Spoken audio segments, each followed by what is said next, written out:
We all get a peek behind the judicial curtain in the robing room with a guest uniquely well positioned to do so, former Chief Justice of California, the Honorable Tani Cantil-Sakauye.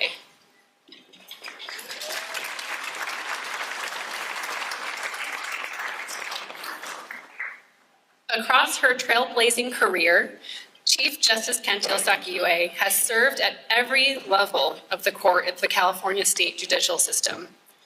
Her legal career began in the courtroom, where she started as a deputy district attorney in the 1980s.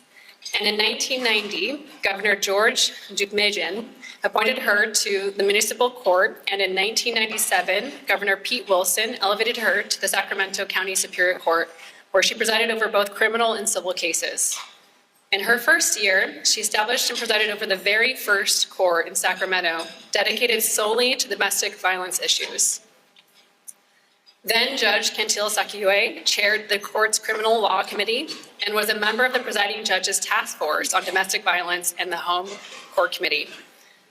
In 2005, Governor Schwarzenegger appointed her to the 3rd District Court of Appeal, where she served until 2011, when she was elevated to the California Supreme Court as the 28th Chief Justice of California, the second woman, the first woman of color, and the first Asian Filipino American to serve as the state's Chief Justice.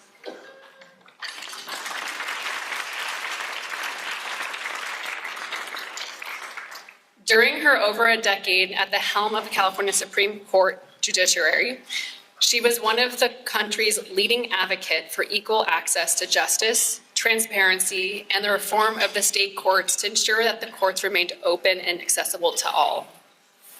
In addition, she authored many impactful and landmark opinions for the court, which have changed and influenced the law in California and beyond.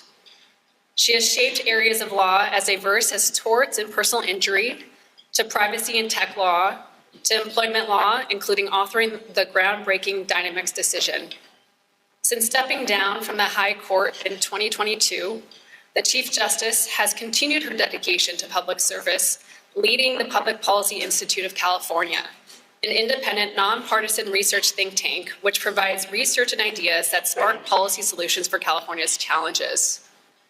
And importantly for everyone here, she has also continued her dedication to the California legal community as a neutral with ADR Services, Inc., where she is now handling mediations, consultations, moot courts, and other dispute resolution services statewide. And with that, please join me in welcoming the former Chief Justice, Tani Cantil-Sakauye. Good afternoon. It's great to see everyone together. Thank you, CCCBA, for inviting me to offer the keynote lunch.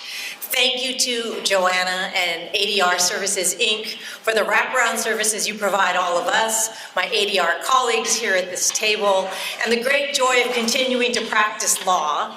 Additionally, I would like to do a shout out to my colleagues, both retired, Justice Lambden, and I saw Justice Simon here at some point, and I think he's still here. It's good to see you again. Good to be with you in the same room. Before I start my PowerPoint, which you have access to, and which Joanna will be my trusty clicker, I wanted to first tell you a little bit about the fact that even jurists, at least appellate justices and Supreme Court justices, are required to participate and complete our versions of MCLE. We do this typically in grand locations like City of Industry, where all of us are together, and remember, there's really only about at any one time with full attendance approximately 113 justices in California, although we're still the largest law-trained judiciary in the United States. But we get together in a room just like this. We also have our breakout sessions. Rooms like this, where we have our plenary, is an opportunity for my colleagues at the appellate level to criticize Supreme Court opinions. That's where we justices are all sitting together and we hear from our colleagues how wrong we were in either reversing or any action we took. And we hear full-throated dissents from tables. It's quite an opportunity and a heck of a lot of fun. But today I thought I would share with you on this PowerPoint something about behind the judicial curtain, which is metaphorical. and in the robing room. So of course there is no true judicial curtain, but the judiciary, unlike the other two branches of government, has always somewhat been cloaked in mystery. And that surprises me because I think of the other two branches of government, we are clearly the most public with our opinions, our open courts, the development of our rules, the proposals we support in the judiciary and in the legislature. And so that's why I thought the title for the judicial behind the curtain would be appropriate. And for my colleagues here today, the robing room, when you haven't been in it, sounds grand. It's typically a cubby with some old prison-made chairs. I'm sure they come from prison industry. And sometimes robes are hung there, sometimes not. Some courts of appeal have rooms, actual rooms and tables, but generally the robing room is a hallway.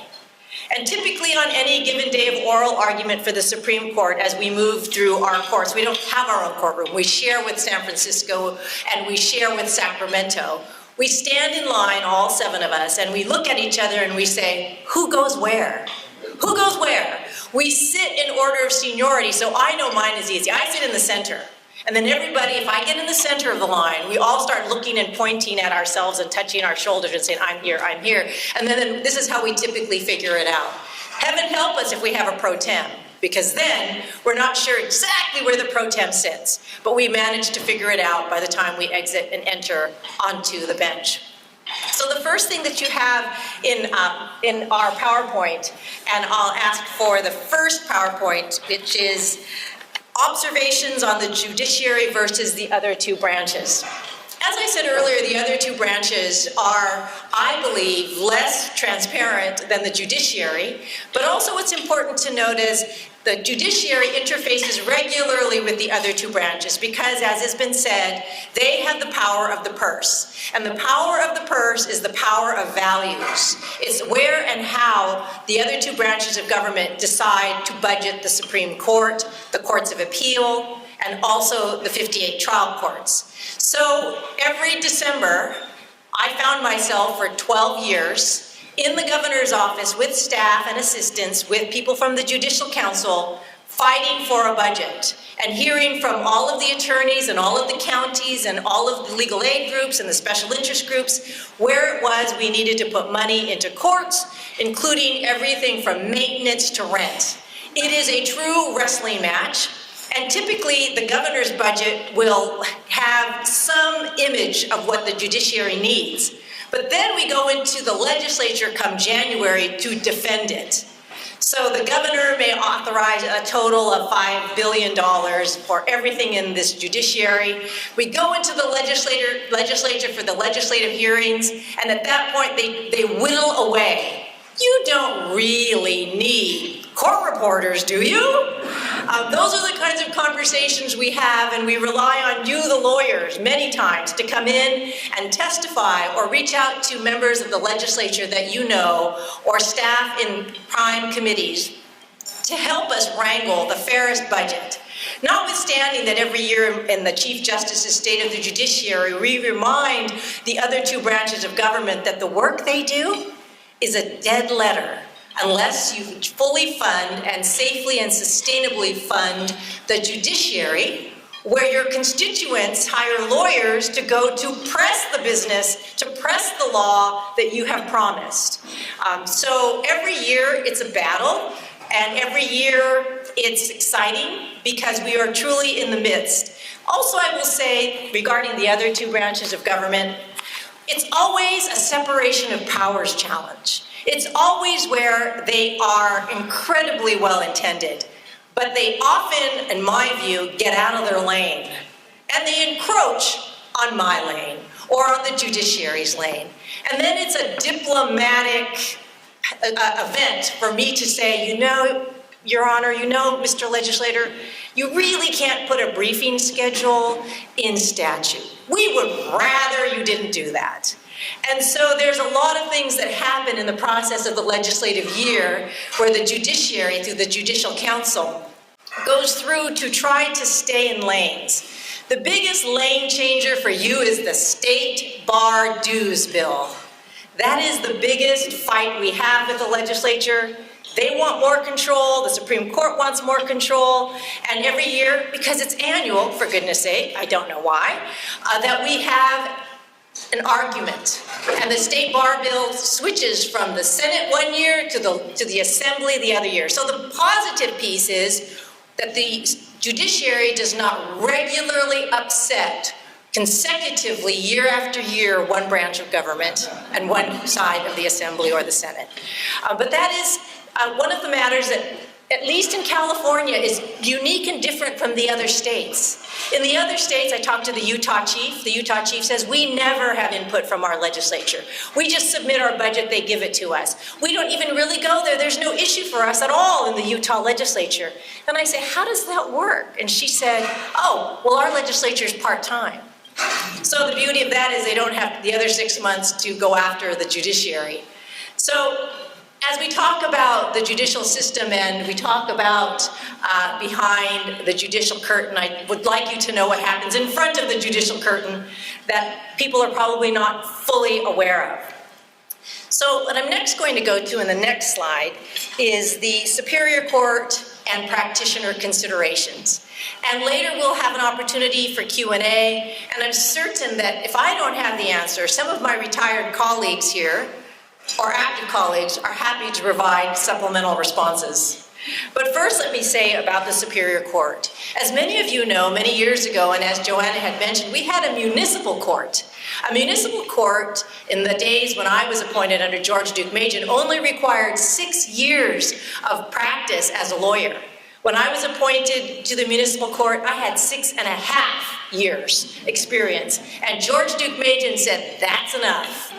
And in many ways it truly was, because municipal court, which is similar now to what referees and commissioners and many of you who volunteer pro tem do, and that is a lot of the important the work that undergirds the courts, the work that is mostly directly involved with people who might be pro se, who actually have home issues, family issues. That's the level of Muni Court. And then of course you know about the Superior Court that exists today, and the Muni Court was phased out and is no longer mentioned in the Constitution.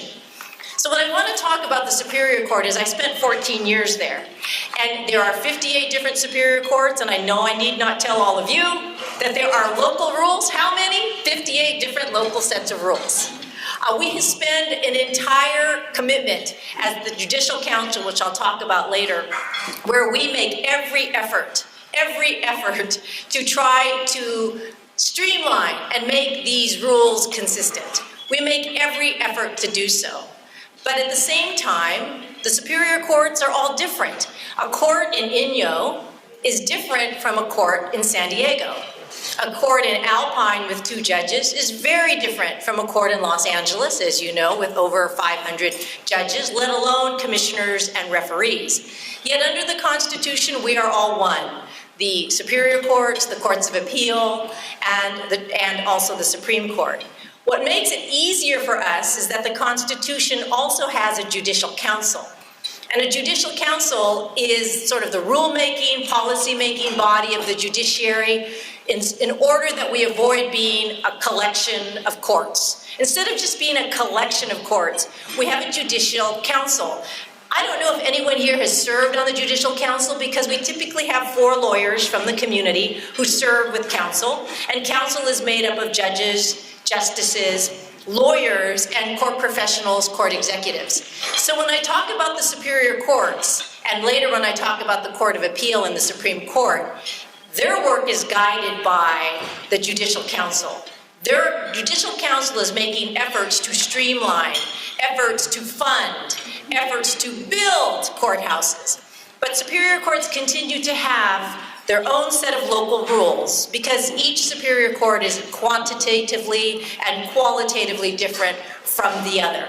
As you, and I probably need not tell you, it's different to practice in every county. And also during COVID, you probably realized, why do we have so many different technological interfaces in every single county?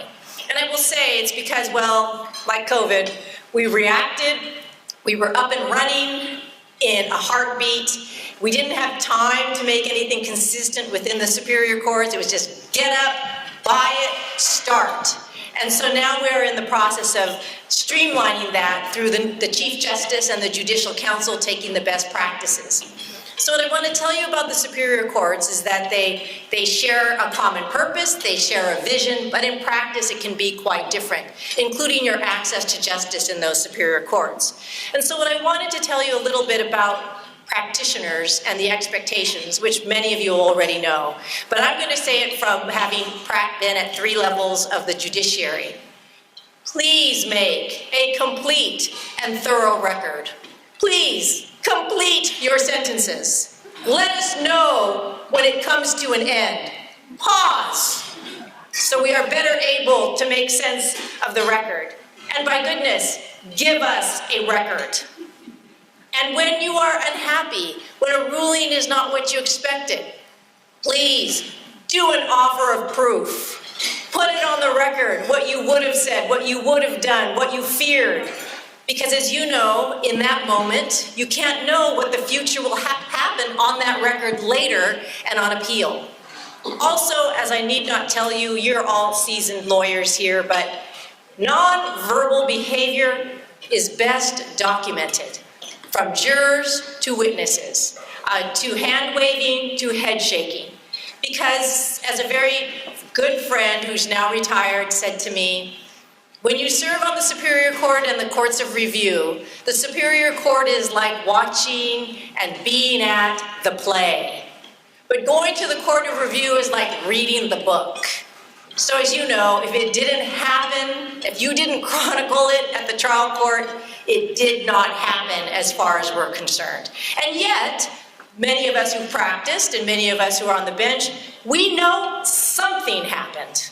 We just can't convince some of our colleagues who may have never practiced that something happened. We can't be sure, but this does not make sense. Also, what happens in chambers, to the extent you can, must go on the record, including sidebars on the record. Tell us what you want, tell us what you intend. Ensure that you get an answer to your rulings. Ensure that if a judge says to you, I'm going to reserve judgment, you can raise it later, that you raise it later. Or you say, you know that matter that was outstanding? Not raising it. Because while you may not know or believe that the record is important, what's also important is the habeas petition that comes in criminal cases after the trial. All of what the attorneys on habeas say happened after the fact, behind the scenes. There is no record of it. So now there's an investigation behind what didn't happen and did happen. And at the Superior Court, when it is a rule of law that you are arguing, remember the standards of review. What we want from you is an interpretation of the law. It won't be binding, but it helps us understand it and may give us a new opportunity on review to grow another area of the law or to refine it or to push the envelope. But when the ruling you seek is one that requires discretion or substantial evidence, that is your opportunity to fill the record with your observations, your views, your points of view. That's when we want you to be robust and fulsome, because that's what we're going to look at and rely on and think what you were saying and imagine your direction on review. And so in Superior Court, we really would like a record that makes the biggest difference for review. And as many of you know here, most often, if possible, cases go up to the appellate court. And so I move next to the slide having to do with the appellate court and practitioner considerations. So we have 6 appellate courts in California, as you know, and my view of this 6 is that they are divided by population. So that's why the Court of Appeal, DCA 2, has only Los Angeles. Los Angeles is enough for anyone. But that's also why the 3rd District Court of Appeal, sitting in Sacramento, has 23 jurisdictions. They have Trinity, they have Shasta, They have Siskiyou. They have a lot of small counties and then some larger, more urban counties, but nothing as urban as Los Angeles. So for example, the 3rd has places like San Joaquin and Sacramento and Yolo. But you would be surprised of the knotty issues, K-N-O-T-T-Y, that come up in the rural counties that get to the 3rd District Court of Appeal located in Sacramento.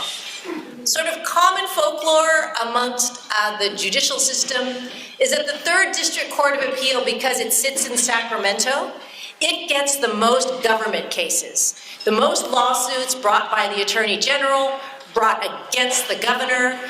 Typically, the 3rd District Court of Appeal is a place where there's a lot of government law. Also, just sort of in terms of tales out of school, it also is the place where most gubernatorial appointments go after the governor has termed out. So the 3rd District Court of Appeal has an overshare of legal affairs secretaries, the governor's lawyer. When I joined the 3rd District Court of Appeal, the governor's lawyer was a justice there. And as were several of the governor's former cabinet secretaries, part of the 3rd District Court of Appeal. When I came to that court, I had been a deputy legislative secretary and a deputy legal affairs secretary. So you can see that it has more of a flavor of government. Of the 6 district courts of appeal, also, they all sit in divisions, groups of 3 or 4, except 2, and that is Sacramento and Fresno. They sit randomly. Like the federal courts, cases are basically on a wheel in terms of how they're assigned. And so at the 3rd and the 5th, Fresno, Sacramento and Fresno, you can never really understand or know until the case is filed who the authoring justice and the other justices on the case are. And there's also a lot of arcane rules about whether justices sit in divisions or not. If they sit in divisions, like the 2nd, like the 1st, the Chief Justice names the administrative presiding justice. But if they don't sit in divisions, like the 3rd and the 5th, the governor names the administrative presiding justice. For years, I've tried to track down that logic and rationale, hoping to avoid having to appoint. On the other hand, it's never quite made sense. It is, though, the law. The other part I would say about the appellate court, too, and also practitioner considerations, is you really need to read 8.104. If you do not timely address the opportunity for appeal, you are out of luck. There is no letter of reconsideration, no default, you are out. Your time has ended. And what I will also say about the Court of Appeal sitting in with 3 justice panels, you get the benefit of 3 different reviews. Basically 3 different law firms and the justice are looking at the issue in the case. 2 out of 3 gets the case out, as well as, you know, depending on whether it's published or not. It is then on typically review to the California Supreme Court. Again, at the Court of Appeal, what you lodge, how you tee up the issue matters. Because courts of appeal are error correction courts if the error is prejudicial. So therefore, these courts, the courts of appeal, by far are the workhorses, do the most work, make the most binding precedential law in California because of the sheer volume and number of work. And so they get first crack at all of the huge CEQA, water, environmental cases, the complex cases. And so the Supreme Court relies heavily on the work of the courts of appeal because we value and need their analyses. To have 3 justice colleagues from one division or one court of appeal opine on an issue facing California is great. To have 2 or 3 different courts of appeal with different justices opining on similar issue is terrific, because when the Supreme Court takes the case, We have the benefit of our colleagues' points of view. We have the benefit of their analyses. We have the benefit of what they relied on that we look at for purposes of where it is that we think we might write, or what we think is most persuasive out of all of the arguments being made at the Court of Appeal. So the courts of appeal, hats off. The work they do, the volume, and the decisions that are made are critical, and they really set the bar for defining law in California. Next slide, I would talk about the California Supreme Court. And as you know, 7 of us at the California Supreme Court, we come to the table typically as strangers. Maybe we're fortunate, and I was fortunate, to have colleagues who knew each other from their days in the DA's office or the days on the trial court or the Court of Appeal. But we all come to that court and that bench and that table separately. And I want to first hats off to all of my colleagues, my former colleagues on that bench, and also the governors who appointed them, because it's truly a unique set of people who really don't know each other, sit around a table and talk about the most complex issues, or the issues that are troubling the state of California, and yet we manage to do so, and they continue to manage to do so somewhat unanimously, always with collegiality, always with separate opinions and differences of opinions considered, always bringing up every argument that the appellate may make, that the petitioner may make. All of it is considered. What I want to tell you about the Supreme Court, though, are maybe some things that you may not know that they do and are in charge of, that occupies a great deal of their time. And that is, first, the Code of Judicial Ethics. As attorneys have professional rules of conduct, and as we as our arbitrators, mediators now have those same rules, judges are held spellbound by 7 canons. And each of these canons of behavior have subdivisions and comments and standards. And we are bound to these canons of conduct. And if we, for some reason, are believed to have violated any of the canons, one or any type, we are reportable to the Commission on Judicial Performance. This is a disciplinary scheme unlike any other in the United States. And so, as judges, we file Form 700s, which disclose our economic interests. We disclose where we've been, the value of our dinners, who sponsored the dinner. A judge's life, a justice's life, is an open book if you care to chase it down and find those details. But I also point out that the Code of Judicial Ethics is our guiding principle, backed by the Commission on Judicial Performance. The Commission on Judicial Performance is a constitutional body. It's not part of the judiciary. And it is made up of mostly non-lawyers, mostly civilians. It's a multi-member group where the Chief Justice appoints 2 people, typically an appellate justice and a judge, and then the legislature and the governor appoint the rest.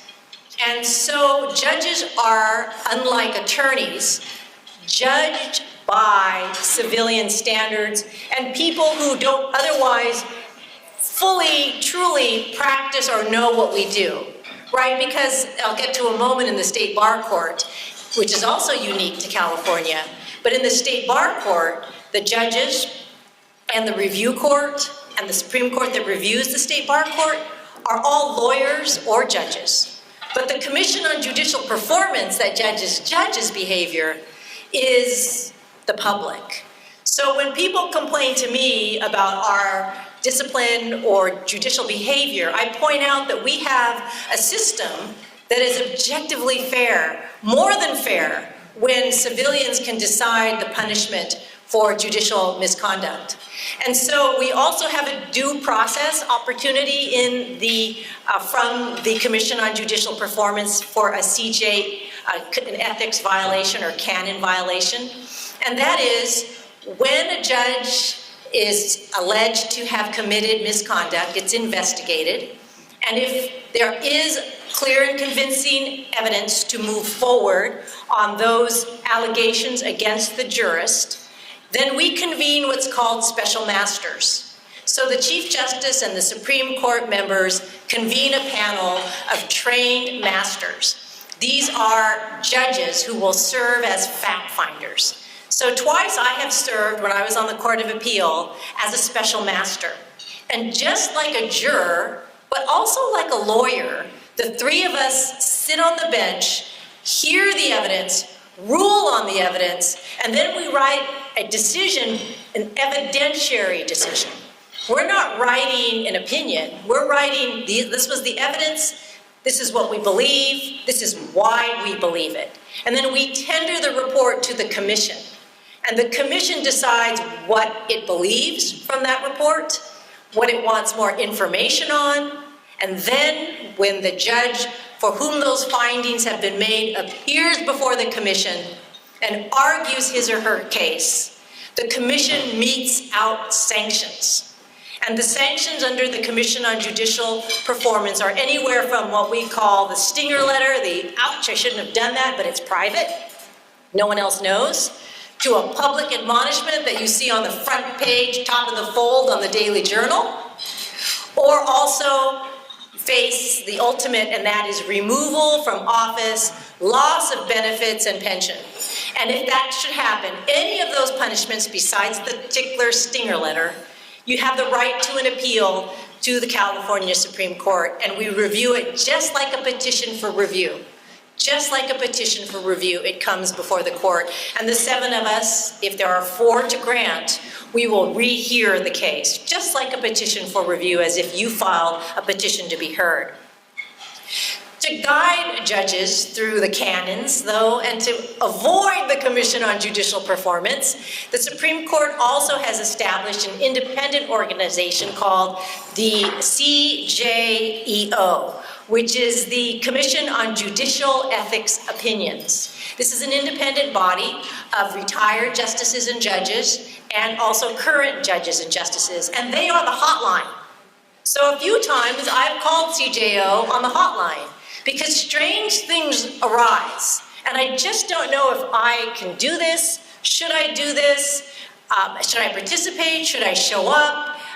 The timing, there's many, many questions that a judge has. So you call the confidential hotline and you're able to get a verbal answer. But first, they'll convene. We'll take the question, we'll convene, we'll get back to you. So they do the research, and then they come back to you.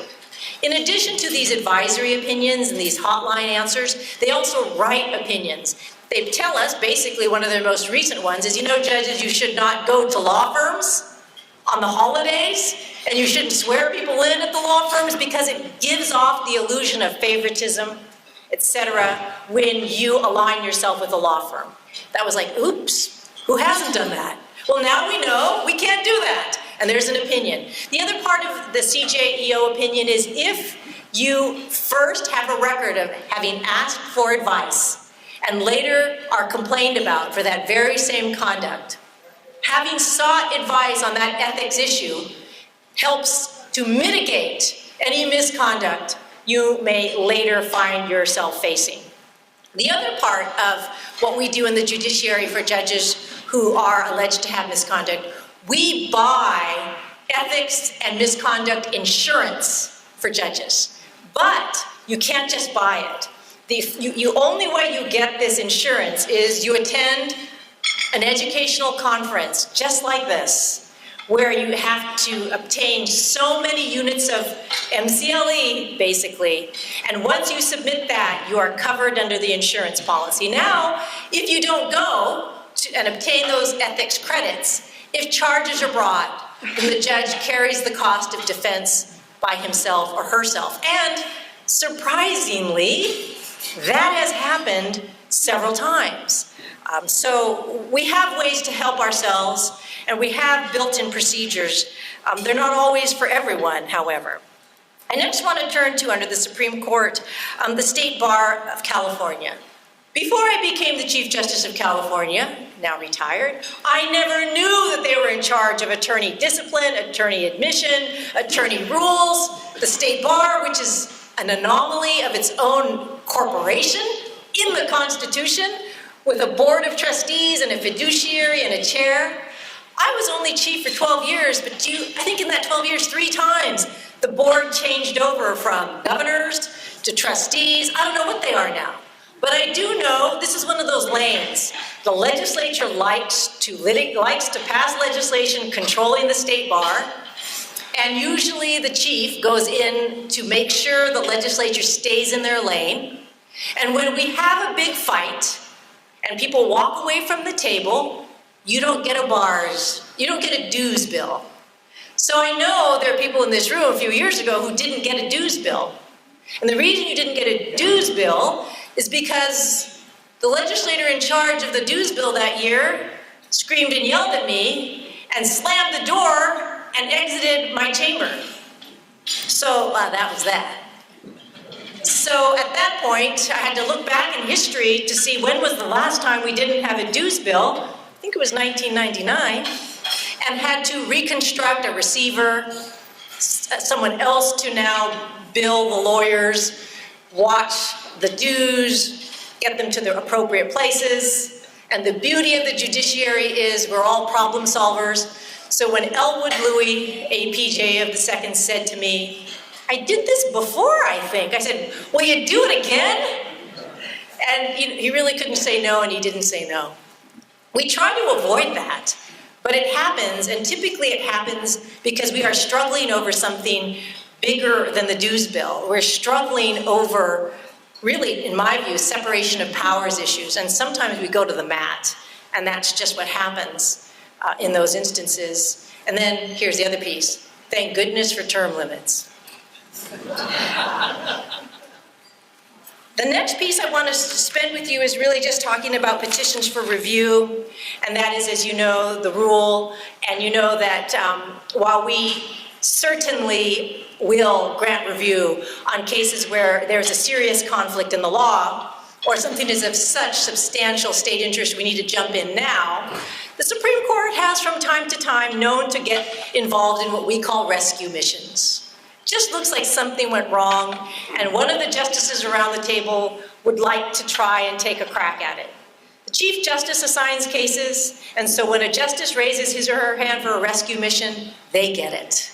Sometimes the result doesn't change, but at least we can change the language, and at least we can do a little bit more explanation to help understand what might seem to be an unjust result.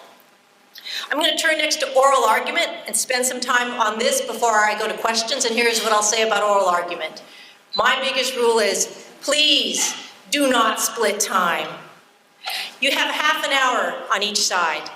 The justices don't ask questions in lineal fashion. They ask questions as they arise. Typically, the questions from the justices are to clarify an area, or they're trying to convince another vote on the bench, or they're making a speech to write a concurrence or a dissent on another matter. So the questions, you can't really be certain what they're about, where they'll come from, or when they'll come.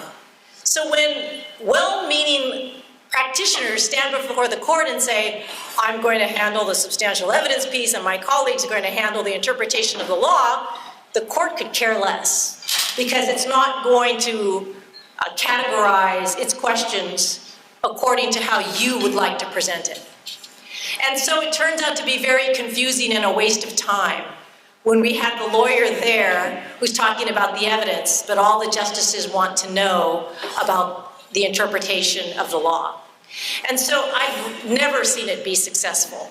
The other parts I would say too, which is common sense, the justices are not like a jury. Drama does not entertain them. Stories, like getting up, just your 30 minutes, or maybe you save some rebuttal, and telling us a long story or reading a poem is like, no. They're not jurors. In fact, they're very skeptical appellate practitioner specialists. And so it could be entertaining, but it doesn't move the ball and it wastes your time. And also, the questions by the judges, at least the justices, at least in my time, were never meant to gotcha. They were never meant to fool you. They were never meant to cross you up later on. So that's why sometimes in the middle of asking questions and we get a defensive answer, which is not responsive, you might all of a sudden get a softball from someone else, like they're gonna lob you a softball. But some of practitioners think that that's a bomb to be detonated. And so all of a sudden we're way off. We're like, we call, what is it, snatching defeat from the jaws of victory? But at the same time, as you know, unlike the United States Supreme Court and federal courts, the Supreme Court and the appellate courts, we do our hardest work up front. We do the research, we read your briefs, you spend a lot of time with it. If we have questions, we ask for supplemental briefing. We spend a lot of time. Everyone has weighed in. We have a tentative draft. It may change analysis. There might be some votes that could change, but we're pretty well versed by the time you're arguing to us. And that's why the questions aren't meant to get you. The questions are often meant at our colleagues, trying to get them off of a point, or to think maybe we can truncate this case so as not to get into bigger issues and I lose a vote or two. And so I tell you that because really my view is if you watch oral argument, the justices wear their hearts and questions on their sleeve. There's no gotchas there that I have seen. It's really a truth-seeking and an opportunity to have a meeting and a discussion and a conversation with the most knowledgeable people on the case. It's cathartic. It's exciting just to have that conversation. We've been hatching this egg for a year. Now we're ready to talk about it. And you are the most knowledgeable, and we'd really like to hear from you. So that's oral argument. Oh, one other tip. We're going to ask you what rule do you want? Not just to win, or if that's all you want to win, then that's fine too. But we're really looking for a rule for the state. So don't be surprised if someone asks you what the rule is, and then others test out that rule on hypotheticals. But we're looking to you, because that's where all the great ideas come from. That's where we've read our Court of Appeal brethren's opinions on the issue. We ask you, because we're trying to get it right, so the issue doesn't come back, and so that you can advise your clients. So that's what happens behind the judicial curtain and in the robing room cubby. And I'm happy to take questions if you have them.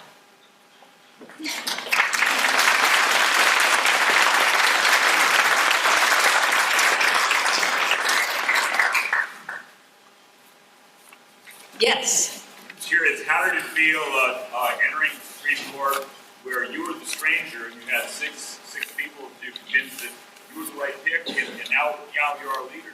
Thank you. Yes, coming into the Supreme Court as the newest person at the table, and then also happening to be the Chief Justice, was daunting in my mind, weighed heavily on my sitting at the head of the table and asking questions and issuing assignments and orders. But I will say, I was blessed to sit. You know, at that time, my colleagues were Justice Kennard, Justice Baxter, Justice Werdiger, Justice Chin, for a brief nanosecond, Justice Moreno, also Justice Corrigan, and myself. Did I name 7? I think so. And so they're rock stars, and I was in awe of sitting with them, having followed their rules for all of my career, and yet they had such reverence for the office and title and stewardship that it was less about me and more about the position. And they were very kind and helpful and took me aside. And so I couldn't have asked for a better group of folks. And the Supreme Court, even though there's 7 of us and I was chief, it's not hierarchical. The chief has one vote only. That's it. You can't I have to work on my powers of persuasion because I have no other authority. I assign cases, but I do that transparently and I think rather fairly. Justice Werdiger once said that how she gets her colleagues to go to her opinion when she's adamant and that they are not listening and she can't seem to persuade them. What does she do? And Justice Werdiger said, well, then I write my colleagues in italics. right? Because we write to each other all the time. We're writing responses and analyses to one another because we're all at different areas of analysis and on different cases, so we write our responses to each other.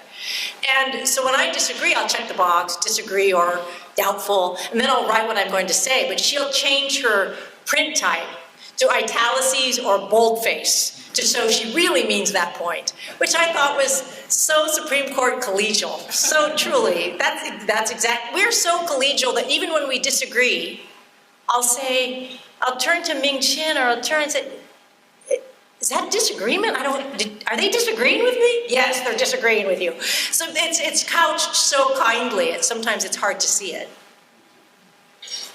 Thank you. Joanna? Uh-oh, Joanne. So you talked about policy participation. What advice would you have for practicing in the context of Thank you. So Joanna has asked about powers of persuasion in the context of lawyers and in the courthouse and perhaps in mediation. And I think that we all have our own style that can't be borrowed. I think persuasion and power comes from our own authenticity and our own style and our own persona. And I say that for me, it's about standing in integrity and being able to, I'm not sure that I'm starting out to persuade, I'm probably starting out to inform as to this is where I am and why. And to say it in a kindly, respectful way, knowing that they're going to disagree. And a long time ago, when I used to be in trial court and I did a lot of law in motion and negotiation, I learned that it's always best to give a person a graceful space and corner for them to change their mind. That way, they're able to change their mind or to see a different point of view and not feel that it was a total capitulation. So a lot of it is really communication and how you would like to be disagreed with, and the kind of information you need. I mean, as lawyers, and this is part of one of the work I do at PPIC now, is at first, I just want the facts. Then you can add the drama and the inflammatory adjectives, but first I really just need the facts. Then we can add all of that in, and a strategist will make the best argument from the facts. I like to believe, my experience is that we all in this profession appreciate that. It's less so in other professions, it seems to me, but I feel like that's our bread and butter of our work here, is we don't choose our facts. We pick them, we don't do that. We select argument based on our interpretation of the facts. Thank you. Yes? Do you have any advice on how to convince a judge to give you a complete record? I've definitely gotten to the ways that I've received pushback or counsel I've given you my response. Yeah, that's a great question. And I'm hoping that jurist learns in Mark Simon's evidence class for judges to make a record. But you're right, it doesn't feel comfortable to push, but it is important to do so and to indicate maybe, just for the record, Your Honor, it depends a lot on personality, the experience, and sometimes maybe you making the record or saying something that maybe he or she would otherwise speak to. For example, I don't remember the ruling for the admission of this evidence. I made it earlier. I don't know if it was ruled upon. I'm assuming that's a no, and if I don't hear further, that's a no.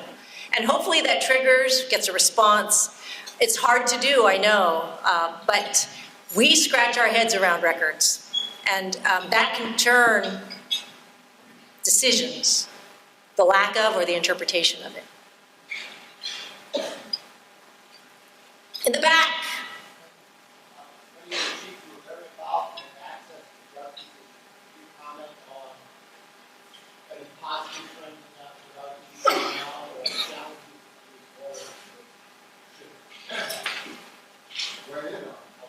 Oh, great, yes. I think the positive aspects of access to justice were mostly revealed more recently in the pandemic, where we learned that we have options for people to get to a record, to get to court, to be heard. The options for remote access, for example, don't work universally. We know that. But it would be great if lawyers weighed in on what works and what doesn't work. And if something does work, how can it be refined? And why it would be great for it to be consistent across all 58 counties. Because even though we can pilot something, and even though we can have something happen, the judges will listen and Judicial Council will get behind a consistent method of delivery, which is as important as the delivery itself. In terms of access to justice, I think we're really, truly at a point in the practice of this profession where we know that technology has a battering ram and is banging on that wooden door. And we know this because we have the Supreme Court with the state bar studied the use of tech applications to provide some kind of base level advice in areas of law that typically don't have a lot of lawyer participation. So when we know that family law is 90% pro se, there was an effort at one point to try to bring more tech advances, tech research, tech usage to those pro se litigants for several reasons. One, to help them resolve their very important family case, but also just on the access to justice efficiency side, to make more space in the courts. If a judge gets a record and can actually rule because the form is filled out, then the judge can move through that pretty quickly. But if the form isn't filled out, no one knows how to fill out the form, and no one knows where the form is, or that they weren't able to download the form, then it takes the judge about an hour plus more longer to get that done, or simply continue it, which is to kick the can down another day instead of taking care of it now when we can. Also, I realize that we are, and this is not news to you, but AI is a knowledge profession disruptor. So we are in a knowledge profession.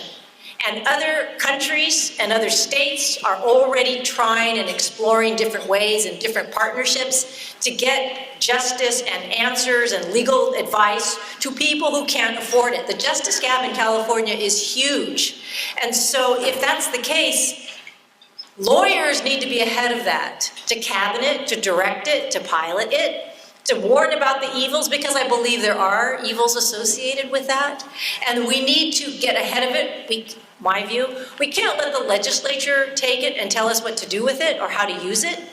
And I can foresee big tech coming into the legislature, throwing a lot of money around, wanting to institute a program that has something to do with knowledge disruption that will affect the legal profession.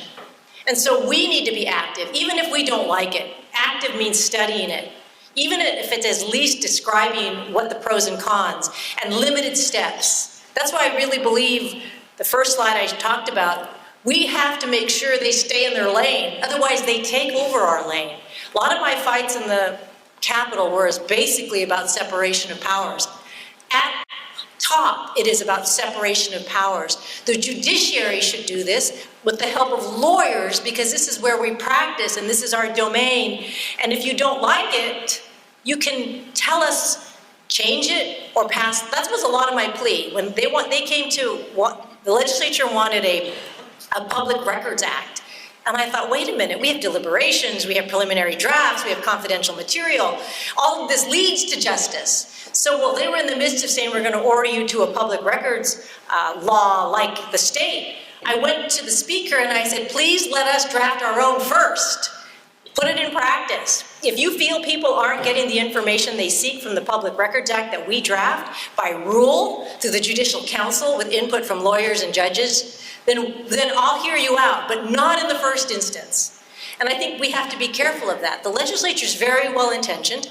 They take funds from people who want a place in California. We don't, but we don't want to be on the receiving end of that. We want to lead those areas that affect us. And call it what it is. I call it separation of powers. And next year, almost the entire legislature turns over.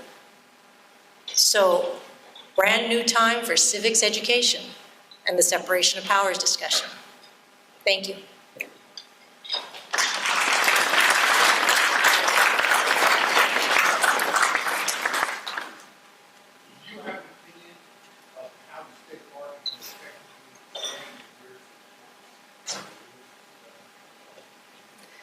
gosh, the question is, do I have an opinion on how the state bar can be more effective with lawyers in teaching the rules of professional conduct? I have fought the bar dues bill for 11 years, because remember that 1 year we didn't have one? Yeah, so I believe, honestly, that the legislature needs to leave the state bar alone for at least 2 to 3 years and let it get its business in order, including a new computer system that actually tracks discipline, tracks MCLE, tracks whatever it is it needs for lawyers. Also, the state bar needs, and I want to say this in this room before I get out of it, it needs to raise its dues. I pay dues now, so there you go. Needs to raise dues to cover the costs of its computer and to hire the staff it needs, not more money to current staff. I mean more money for additional staff to be able to help young lawyers and practicing experienced lawyers be aware of the multiple rule changes that continue to happen in California. Let me say this, California is one of the few states that just does not, lock, stock, and barrel, accept the ABA rules. The ABA is a great institution, but it is a monster in the room. They're in Congress, they're in every state. They have an opinion on everything. I like the ABA. They do great work, but California is different. I would never have agreed to ABA rules, lock, stock, and barrel. We needed California rules. A lot of pressure for California's bar exam to be different, to be the CBE exam that everyone that doesn't have a strong bar adopts. So we do need a bar that's able to provide those services and look up on folks and provide them and provide the conferences. And honestly, for this profession, it ought to be for free, particularly for lawyers who are maybe from 0 to 7 years of practice. So hard for them. Used to hear about young lawyers who'd like to join bar associations and like to join bar associations where they can get MCLE. And where they can get a discount, but they tell me they can't afford it. Young lawyers are telling me, can you talk to so-and-so bar association and get them to lower their fees for new lawyers? I was surprised at the fees. So it's about us, because I'm a lawyer now, helping them, us helping each other. And that means making the practice of law and the ethics of law and the education that comes with it affordable for those who need it most, the newer ones. I also tend to think, for better or worse, and I've never tried this out, but it seems to me that successful, experienced lawyers need less education than the new middle-term lawyers. There ought to be some kind of scale of things, in my view. Just because we need to put the emphasis on young lawyers entering the profession at difficult times, in debt, working at any job that they can get, frankly, and getting them trained up correctly.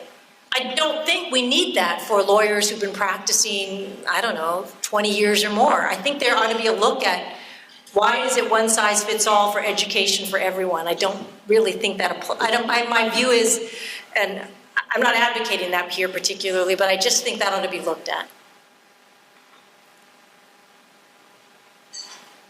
So I know your dessert, you have 14 minutes for dessert. I used to be the timekeeper as the chief, one of my most successful roles. Thank you for your time.